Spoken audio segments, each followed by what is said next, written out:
তো আরও একটা ভিডিও নিয়ে চলে আসলাম। দেখতেই পাচ্ছ কিছুদিন ধরে আমাকে গ্রামে তো দেখাই যাচ্ছে। তো এটা আমাদের পাশের বাড়ির একটা ঠাকুমা। তো খেতে বসেছি তখন মানে ডাক দিচ্ছে যে একটু ফোন করার জন্য।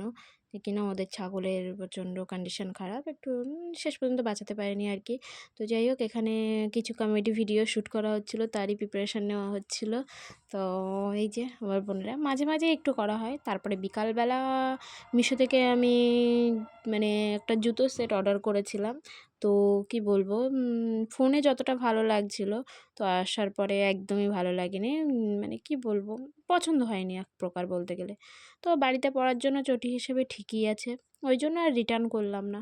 ভাবলাম ৳১০০ য় আর এর থেকে ভালো কী দিতে পারে, তাই না? তো যাই হোক এইভাবেই মানে ১০০ বলতে কি অনেকদিন আগের ভিডিওরও তো মনে নেই। মানে ৩ টে নিয়েছিল ওরকম ২০০ কত টাকা বেশ খেয়াল নেই। তো যাই হোক খারাপ লাগেনি। মানে পরে যে এখন যেমন পরছি চলছি হালকা হয়ে গেছে।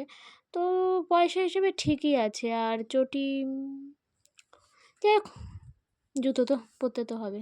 যা হোক একটা পরে নিলেই হলো। বাইরে তো আর কোথাও যাচ্ছি না, বাড়িতেই ঘুরছি। তো সবাই মিলে একটু গসিপ করছিল। আর তারপরে এই যে আমাদের আরেকজন পাবলিক সন্ধ্যাবেলা কাদা মাটি মেখে একেবারে একাকার কাণ্ড।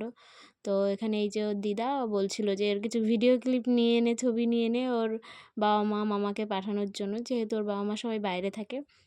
তো সেটাই করছিলাম। আর এই যে ছাগল ধরছিল, যেহেতু ছাগলটা ওদেরই সন্ধ্যা হয়ে গেছে বাড়ি নিয়ে যাবে বলে একটু তাড়াতাড়ি হচ্ছিল। আর এখানে এই যে ওর একটা মামা ইয়ার্কি মারছিল।